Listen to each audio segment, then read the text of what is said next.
Thank you all. Very nice.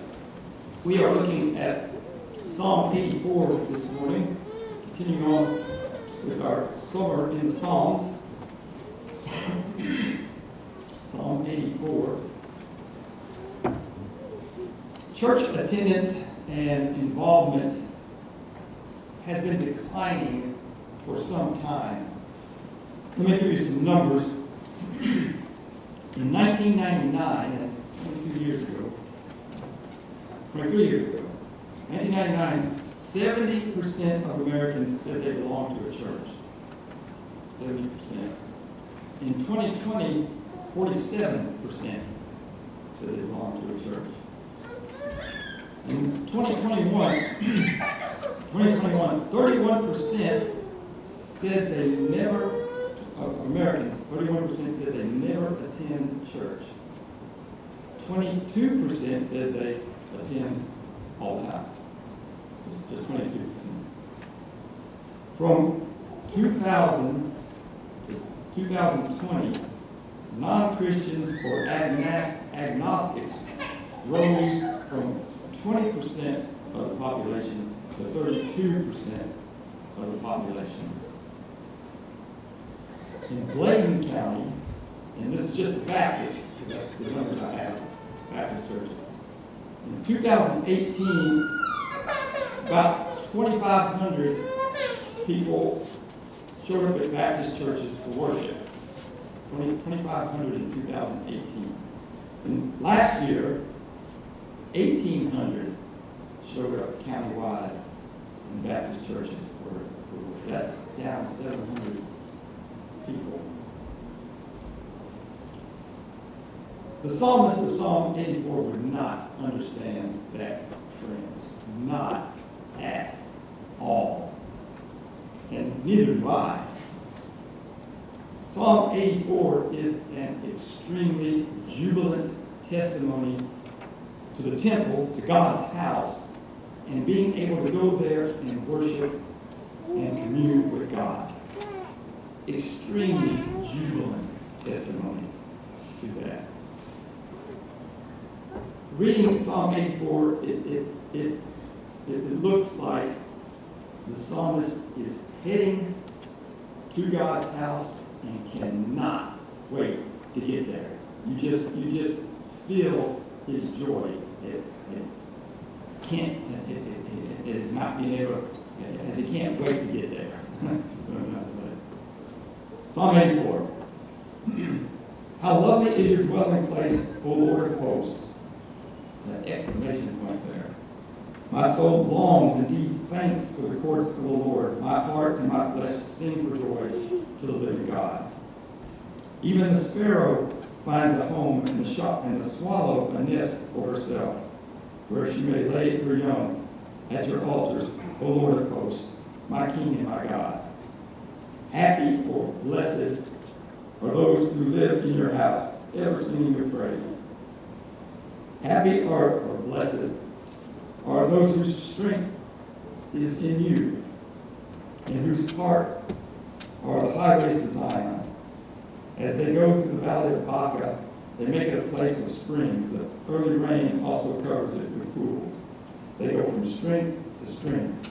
God of gods will be seen in Zion. Lord, God of hosts, hear my prayer. Give ear, O God of Jacob. Behold our shield, O God. Look on the face of your anointed. For a day in your courts is better than 1,000 elsewhere. I would rather be a doorkeeper in the house of my God than live in the tents of wickedness. The Lord God is the sun and the shield. He bestows favor and honor. No good thing does the Lord withhold from those who walk uprightly. The Lord of hosts, happy or blessed, my preferred word, is everyone who trusts in you. Obviously, the psalmist loves God's house. And we're talking about the physical building.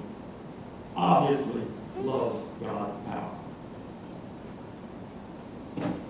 He thinks it looks good. He's referring to the temple, but I'm going to call it God's house. He thinks it looks good. Look at verse First one there. How lovely is your dwelling place, O Lord of hosts. Can't wait to get there. My soul longs indeed, it faints for the courts of the Lord.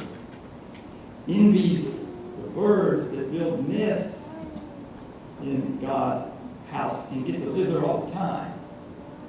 Even the sparrow finds a home and the swallow a nest for herself. Blessed are those who live in your house, ever singing your praise. And he says, a day in God's house is better than anywhere else. Better than 1,000 elsewhere. Think about that for a second. A day spent in God's house is better than 1,000 days spent anywhere else. Obviously, he hadn't been to Hawaii. Now, this is exaggeration. Exaggeration to make a point. Hyperbole, making the point how much he loves God's house. We do the same thing. We exaggerate quite often to make a point. Goes on and he says, what does it say here? I would rather be a doorkeeper in the house of my God than live in the tents of wickedness. What is a doorkeeper? Doorkeeper. Someone who just takes care of a door. Watches it, tends to it, makes sure it's clean, it's damaged, repairs it, keeps the hinges full and in good working condition. Just takes doorkeeper. A more updated version of the verse there would be, I would rather be an usher in church than live in the Playboy Mansion. Psalmist loves God's house. I do too. I second his emotion here. I have always gone to church, grew up in a church from birth till now. Even when I lived with my grandparents in Louisville when I was 18 and 19 years old, I continued to go to church. Went to Grandma's church with her, Eastern Parkway Baptist Church. The pastor there had a cute daughter that was about my age, and I would go to the worship service and make kissy faces at her. I'm kidding. He did have a cute daughter, but I didn't make kissy faces. Whenever I drive around or travel, Lumberton or Wilmington or Ocean Isle, Charlotte, I notice churches. Church buildings are like magnets to my eyes. And driving, I see one, and I have to look it over and check it out. And 95% of the time, I'm pleased with what I see. This is especially true of the church I grew up in, Nicholasville Baptist Church. From the time I was 5 years old till I was 23 years old, I went to that church. So it was my whole childhood into my young adult years. There, like, at least 3 times a week. Every time I'm in Nicholasville, I make it a point to drive by NBC as often as I can. And as I drive by it, I look it over. I look at this side of it, front of it, the other side of it. And as I do that, pleasant memories wash over me. One time, a few years ago, I took Joseph to Nicholasville Baptist Church for the purpose of showing him around. We looked out, went on a weekday, and the church was open and the pastor was there. I introduced myself to him and let him know what I wanted to do. And he gave us free reign of the church. He said something like, I probably don't have to give you a tour of the church, do I? I said, no, I've been here a time or two. I thoroughly enjoyed walking throughout the church and pointing out this and that to Joseph and passing along anecdotes. Over in this area here is where my brothers and I usually worship. Now, going here, and back here in this room, that's where my dad's study was. That's where Grandpa's study was. Up here, let me show you up here. Up here, you see that window? We would open it up, and that's where we'd walk out onto the roof of the education building and hang out for a while. 4 hours of that. I had to wake Joseph up like 50 times, but loved every minute of it.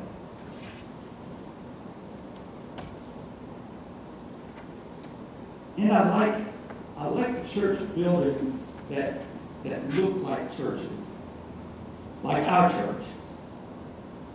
Our church has a nice traditional church look to it. You look at our church and it just says God's house.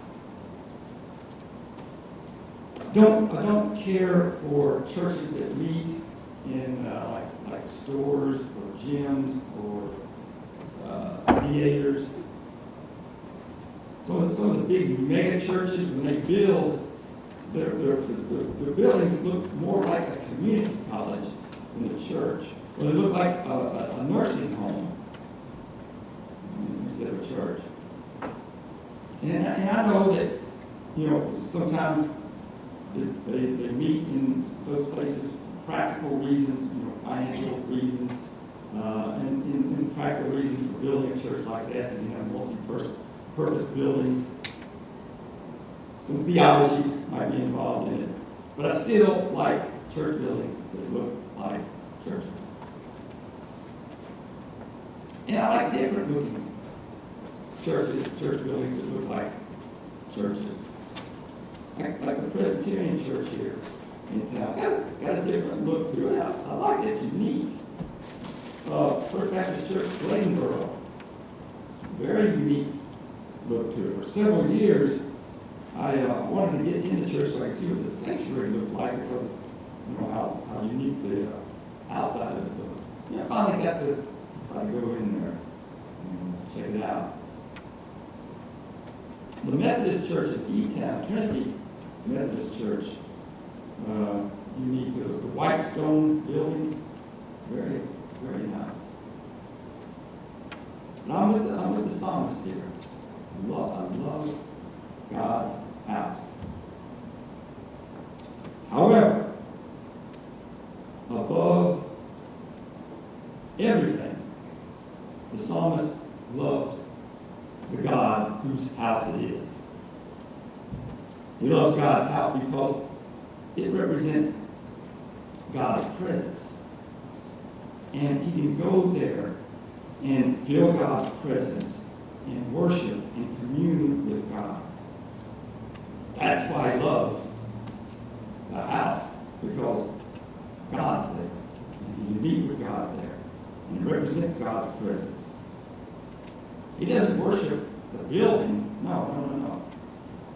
Psalmist worships God.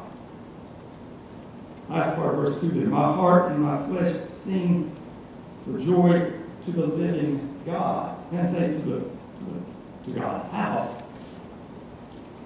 My heart and my flesh sing for joy to the living God. On down, going to church, worshiping and communing with God he feels is like an oasis in a desert. Verse 5 through 7 there. Blessed are those whose strength is in you, in whose heart are the highways to Zion. As they go through the valley of Baca, that's like a wilderness area, they make it a place of springs. The early rain also covers it with pools. They go from the spring the strength. The God of gods will be seen in Zion. And the psalmist, in the last couple of verses there, feels blessed because the Lord is his God. And he says that everyone is blessed whose Lord is God. The Lord God is a sun and shield and bestows favor and honor. No good thing does the Lord withhold from those who walk uprightly. The Lord of hosts, blessed is everyone who trusts in you. Psalmist loves God's house because it is God's. But above all else, he loves the God of the house. I do too. I second his emotion here as well. I love God's house because it is God's. We can gather here in this church as we do, Sunday after Sunday, and together know that God's here with us, and worship, and lift him up, and feel his presence. If this building wasn't a church anymore, we wouldn't be gathering here. Not at all. It'd just be a building that looked like a church. A few years ago, Patty and I went to a restaurant in Little River. It's called the Parsons Table. Anybody know about the Parsons Table? Been to the Parsons Table? This table, you been there? Yeah. It's an old church that's been converted into a restaurant. A little wooden whitewashed church. And they turned it into a restaurant. Nice restaurant. Make reservations, linen tablecloths, stained glass windows, overpriced entrees, everything that makes for fine dining that was there. Patty and I had a good experience with it. The food was really good, and enjoyed ourselves there. But we did not worship God. We ate, enjoyed ourselves, and that was it. It's not God's house anymore. It's a restaurant that looks like church, but that's it.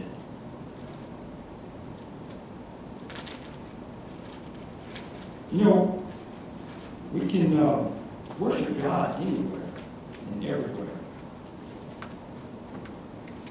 We can worship God and commune with God and sense God's presence on a mountain. As we walk through the woods, we can worship and commune with God. We can do that at home. Worship and commune with God. We worship and lift up God everywhere, anywhere.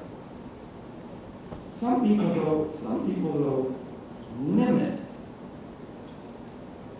where they worship and commune with God because they stop going to church.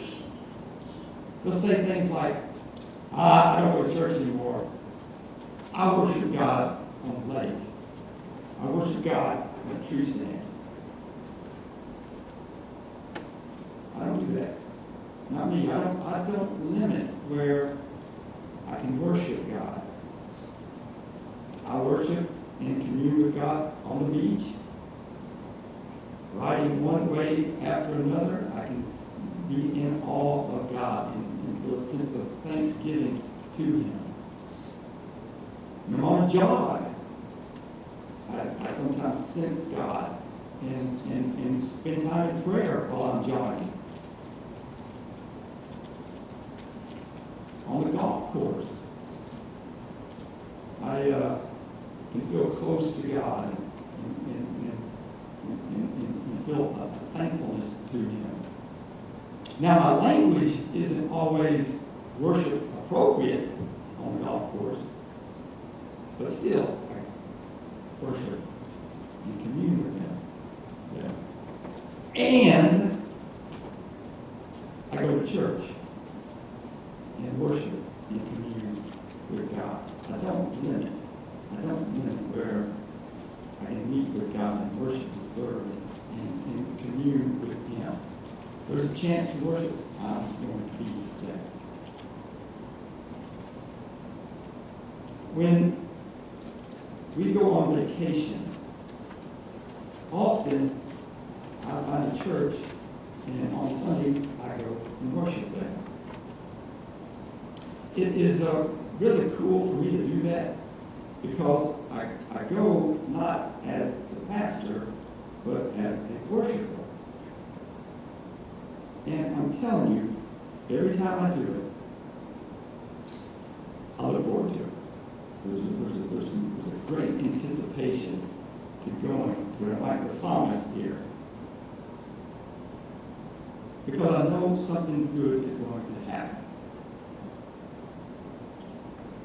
The music may not do anything for me, may not be to my liking, not my thing. Sermon may not be all that good. But I'm in God's house with others who are following. I'm giving that time to God, an hour or so. This is all for you, Lord. And I'm praising and thanking God for what He means to me and all He does for me. And I know that pleases God. I know good and well that it pleases God for me to go to church and worship Him. Blessed is everyone who goes to church and worships God.